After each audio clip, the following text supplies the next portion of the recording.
Amin. Silakan duduk Bapak Ibu Saudara yang dikasih Tuhan. Terima kasih buat tim musik, imam-imam musik yang luar biasa. Tepuk tangan buat tim musik yang luar biasa saudara. Apa kabar saudara? Katakan saya bangga punya Tuhan Yesus. Angkat tangan saudara. Saya bangga punya Tuhan Yesus. Amin. Saya dipulihkan. Saya diberkati Tuhan. Mau diberkati Tuhan berlimpah-limpah saudara? Angkat tangan saudara. Saudara surga melihat. Tepuk tangan sekali lagi buat Tuhan Yesus saudara. Saya percaya bahwasanya ketika doa pujian penyembahan kita naikkan saudara. Iblis gemetar. Setuju? Setuju saudara? Tidak ada yang sanggup menandingi kuasa Tuhan. Amin. Ketika iblis mau datang. Mau menghancurkan hidup kita. Maka pertolongan Tuhan yang luar biasa. Yang menyatakan kuasanya di tempat ini. Bekerja bagi kita semua. Amin. Tepuk tangan sekali lagi buat Tuhan Yesus. Saudara yang dikasihi Tuhan, langsung saja kita akan buka.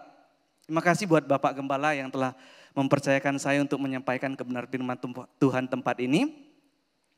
Saya beri judul khotbah saya, Kuasa dan Pertolongan Tuhan. Nah kita akan buka ayatnya saudara di dalam kitab Yohanes, ayat 1 sampai yang ke-9 saja. Yang sudah dapat katakan, oh sudah dapat semua, haleluya luar biasa ya saudara. Cepat ya saudara. Yuk kita buka ayatnya ya saudara. Yohanes 5 ayatnya 1 sampai yang ke-9. Perikopnya berkata penyembuhan pada hari Sabat di kolam Betesda. Ayat yang pertama, sesudah itu ada hari raya orang Yahudi dan Yesus berangkat ke Yerusalem. Di Yerusalem dekat pintu gerbang domba ada sebuah kolam yang dalam bahasa Ibrani disebut Betesda. Ada 5 serambi dan di serambi-serambi itu berbaring sejumlah besar orang sakit, orang-orang buta, orang-orang timpang, dan orang-orang lumpuh yang menantikan goncangan air kolam itu. Sebab sewaktu-waktu turun malaikat Tuhan ke kolam itu dan menggoncangkan air itu, barang siapa yang terdahulu masuk ke dalamnya sesudah goncangan air itu menjadi sembuh apapun juga penyakitnya.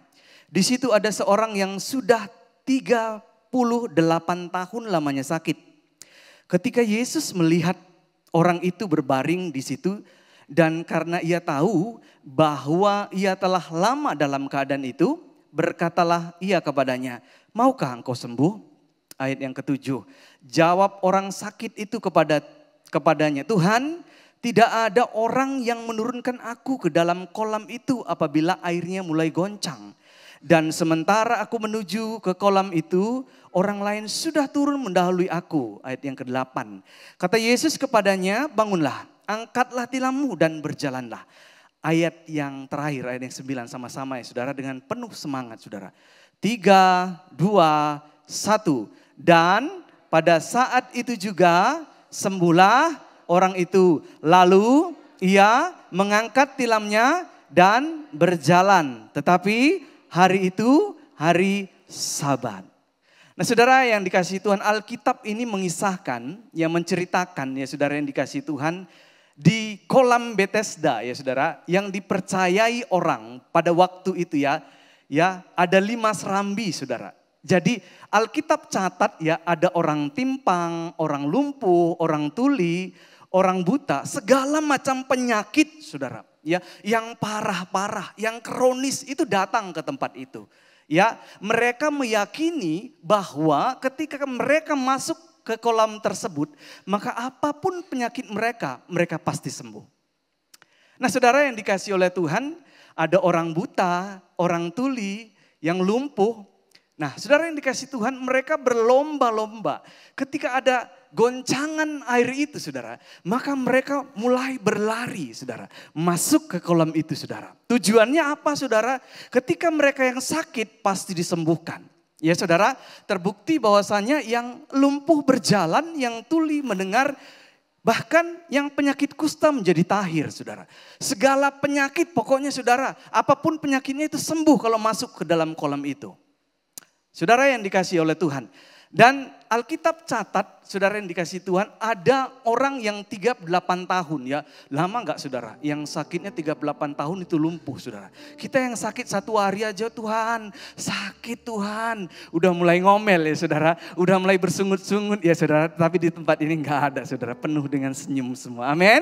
Nah saudara yang dikasih oleh Tuhan ini 38 tahun, bayangkan saudara. Dia dalam keadaan lumpuh, tidak berdaya. Dia mau cari pertolongan itu tujuannya masuk ke dalam kolam tersebut. Agar apa? Ketika dia masuk, lumpuhnya kembali normal. Penyakitnya kembali pulih. Dan dia sangat memang sungguh-sungguh mau sembuh saudara yang dikasih oleh Tuhan. Ya. Jadi saudara Alkitab catat waktu dia mau masuk ke kolam tersebut orang terlebih dahulu masuk saudara. Ya karena keadaannya terbatas. Kemampuannya juga terbatas karena dia lumpuh saudara. Nah saudara yang dikasihi Tuhan ketika dia mau masuk mulai bergerak saudara. Orang telah dahulu memasuk ke dalam kolam tersebut saudara. Berkali-kali ketika dia mau masuk ke kolam tersebut saudara. Orang terlebih dahulu masuk ke dalamnya. Saudara yang dikasihi Tuhan. Saya percaya waktu itu mentalnya juga habis, dihajar habis-habisan saudara. Ya, mungkin dia lagi ini gimana? Sudah mungkin putus arang, putus pengharapan. Tuhan apa mungkin aku sembuh kalau begini? Orang terlebih dahulu asal aku mau bergerak, orang terlebih dahulu masuk ke dalam kolam itu. Dia mungkin berkata seperti itu saudara. Tapi Tuhan tidak kekurangan cara. Amin saudara. Kalau Tuhan mau menolong saudara, di mana saja, kapan saja, dalam keadaan apapun saudara pasti ditolong Tuhan. Amin. Dalam keadaan apapun Tuhan pasti tolong. Nah saudara yang dikasih oleh Tuhan, waktu itu saudara yang dikasih Tuhan, Tuhan Yesus melintas dan melihat bahwasanya dia memperhatikan orang yang lumpuh ini saudara. Ya. Dan kemudian saudara yang dikasih Tuhan, waktu dia melihat saudara, dia berusaha sepenuh hati, segenap hati untuk melangkah kolam tersebut, tapi sia-sia saudara. Dia selalu kalah, dia kalah duluan saudara. Duluan orang masuk. Jadi saudara yang dikasih Tuhan, pemikirannya hanya aku bisa sembuh masuk ke dalam kolam itu. Enggak ada cara lain, mungkin dia begitu. Pemikiran kita kan sering begitu ya saudara. Kita sering membatasi kuasa Tuhan dengan pemikiran kita.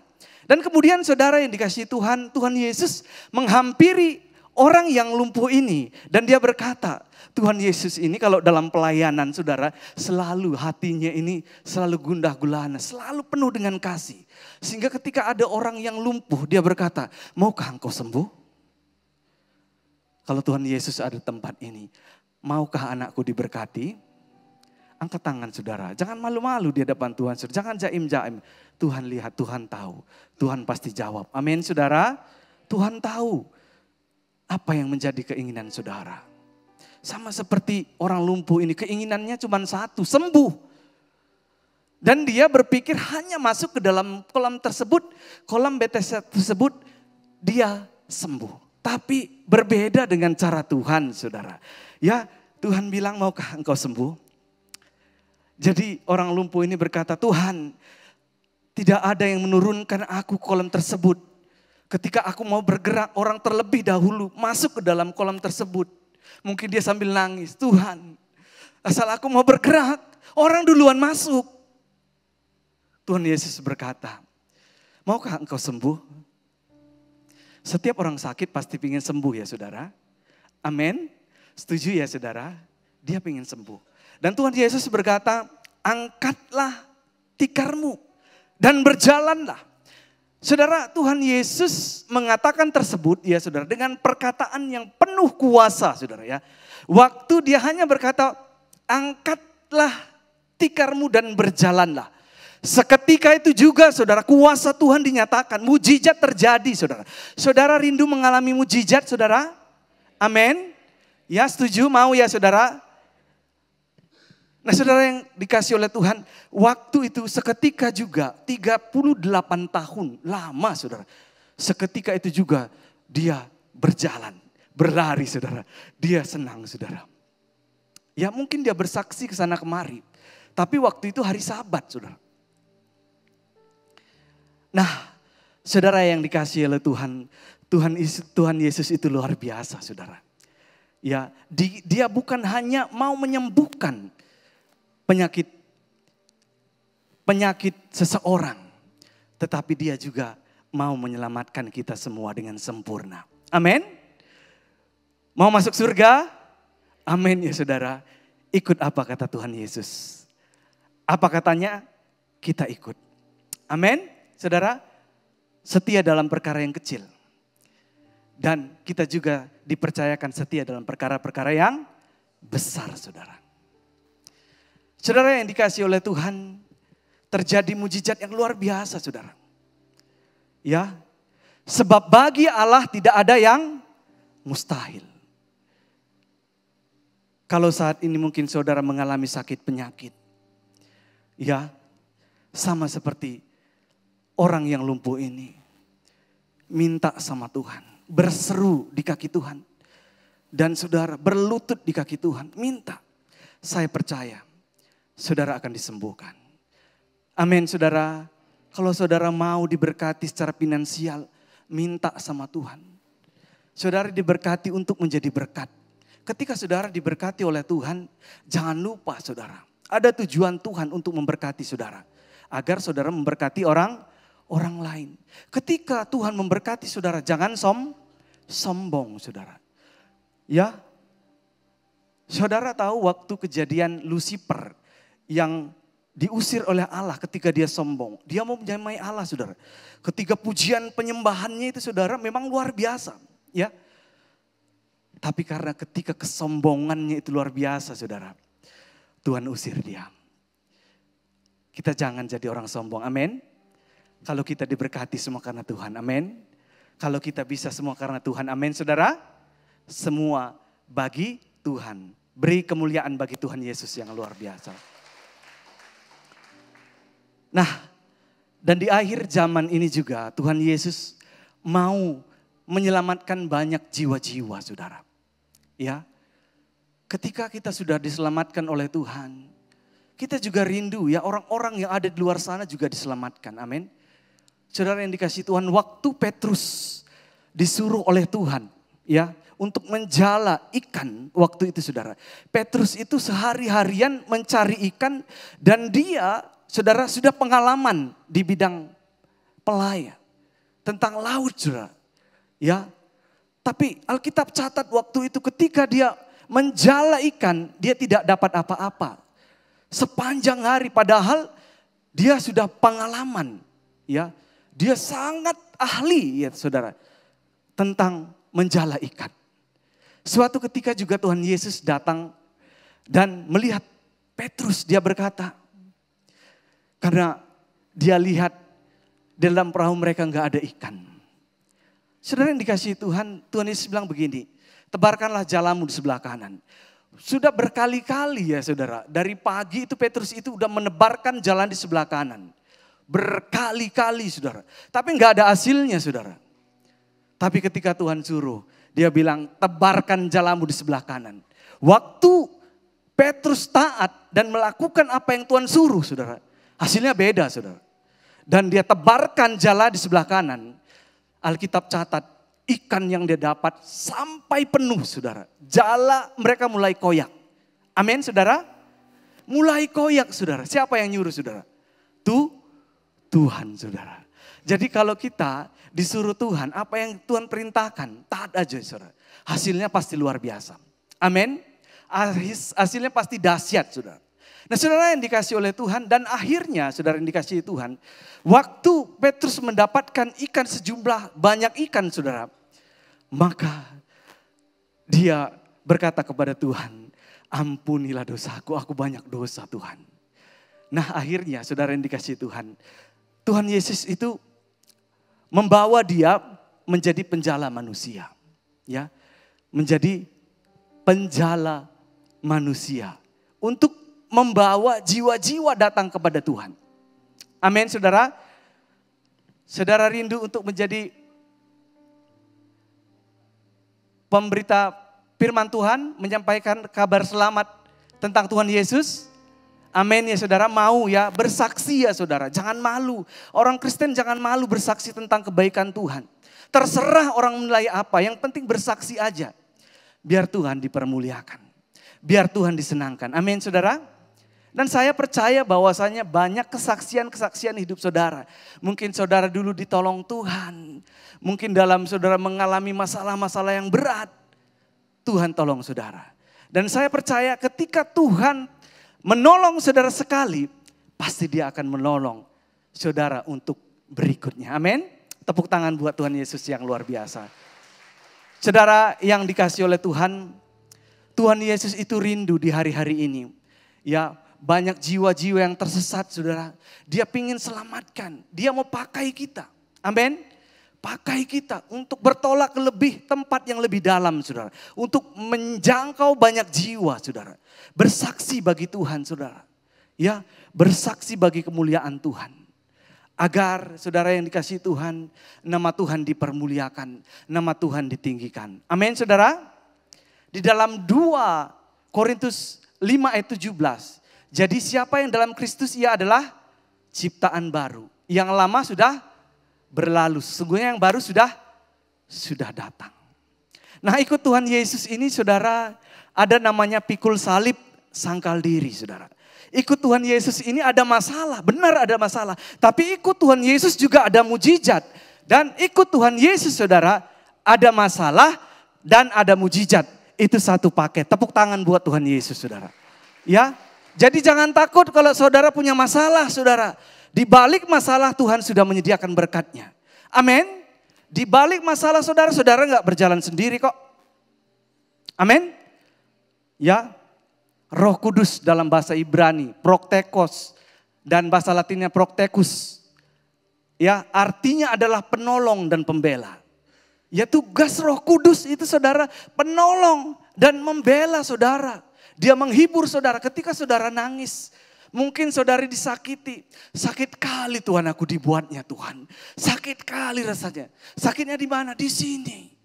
Mungkin saudara nangis saudara ya. Hanya Tuhan yang tahu. Gak apa-apa saudara. Cengeng di hadapan Tuhan gak apa-apa. Ya saudara. Ngadu aja. Bersama alamat yang tepat yaitu Bapa kita saudara. Amin. Sakit kali kurasa Tuhan. Jahat kali dia sama aku. Diputusinya aku. Di mana aku cari gantiku lagi? Ya anak-anak muda ya. Jadi kalau anak-anak muda diputusin jangan takut ya. Tuhan sudah sediakan yang lebih baik lagi. Tepuk tangan buat Tuhan Yesus yang luar biasa. Amin. Ya. Sedih boleh sedih ya anak-anak muda. Kalau diputusin pacarnya ya jangan berlarut-larut ya saudara. Aku cinta sekali. Aku ingat terus wajahnya. Gimana ya aku harus melupakannya? Apa harus pakai doa puasa? Kok enggak lupa-lupa aku wajahnya. Ya, sampai nangis terus saudara. Jangan gitu saudara. Jangan lebay ya saudara. Ya, jadi anak-anak Tuhan. Ya kalau saudara diputusin, Tuhan sudah berikan yang terbaik gantinya buat saudara. Tepuk tangan sekali lagi buat Tuhan Yesus. Begitu juga dengan pergumulan saudara. Mungkin saat ini saudara dalam masalah keuangan. Ya saudara gagal datang di kaki Tuhan. Sama seperti Hana, saudara yang dikasih Tuhan. Keadaan Hana ini saudara Alkitab catat dia adalah orang yang mandul. Jadi orang yang mandul gak mungkin bisa punya anak.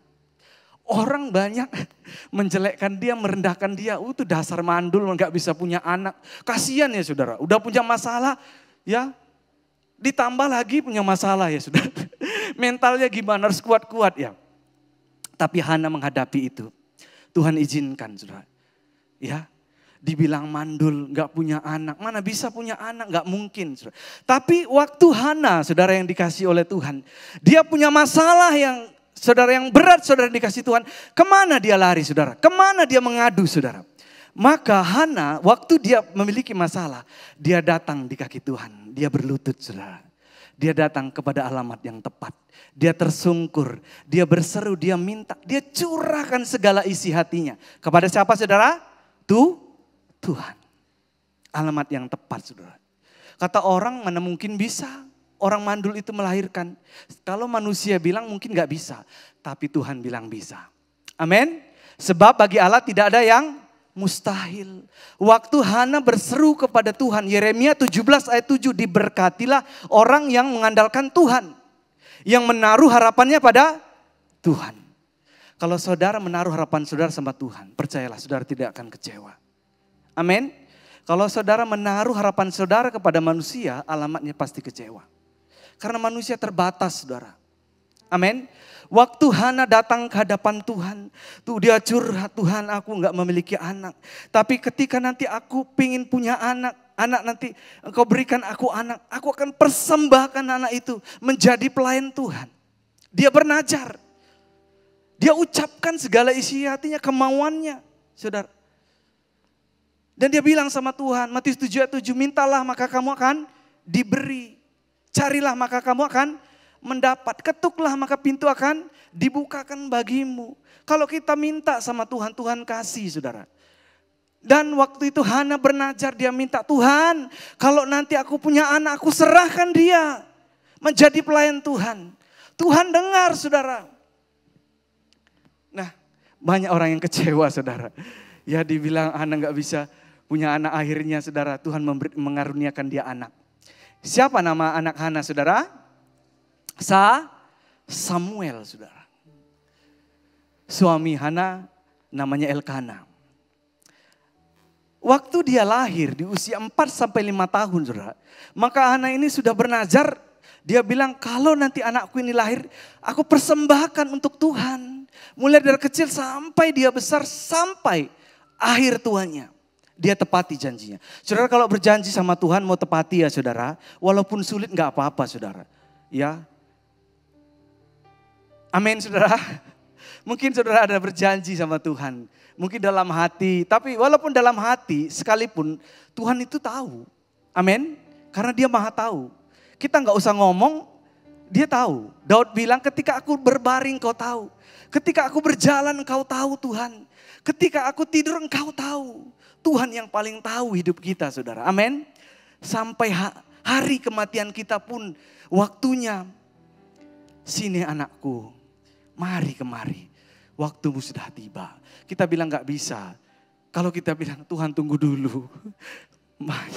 Banyak yang mau kuurus Tuhan. Tunggu dulu anak-anakku belum sekolah. Gak bisa saudara. Ya saudara gak ada tawar menawar sama Tuhan saudara. Ya. Jadi saudara yang dikasihi Tuhan mari. Tetap ikuti firman Tuhan. Lakukan firman Tuhan. Amin. Jadi berjaga-jaga. Jadi ketika kita dipanggil nanti kita sudah siap. Ya. Namanya nanti seperti antrian di BBM saudara. Seperti pom bensin. Atau antri di seperti di bank ya saudara. Nanti kita akan dipanggil satu persatu. Tidak ada yang kekal di dunia ini. Tidak ada yang abadi di dunia ini. Amin. Amin saudara. Jadi kita tetap menjadi pribadi yang rendah hati saudara.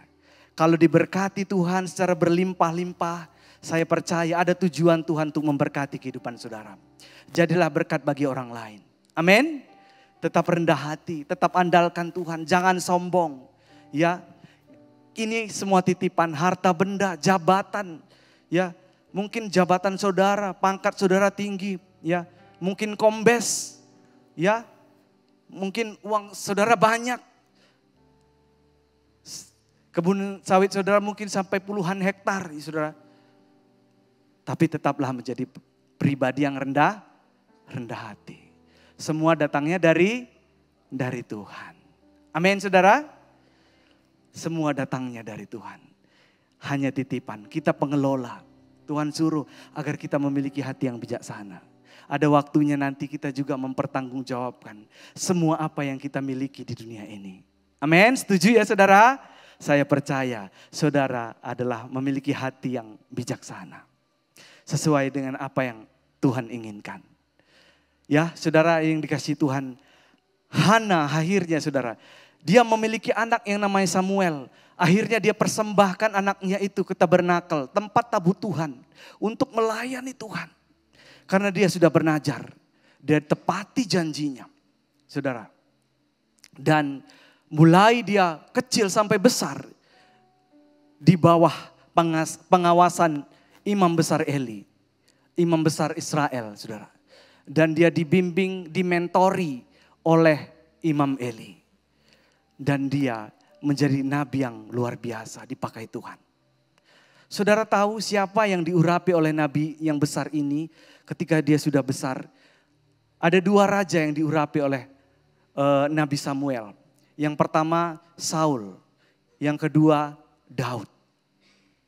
Nah saudara yang dikasihi oleh Tuhan, kalau saudara diurapi Tuhan, jaga urapan itu. Amin. Kita tahu sekarang bahwa Tuhan memberikan kemenangan kepada orang-orang yang diurapinya.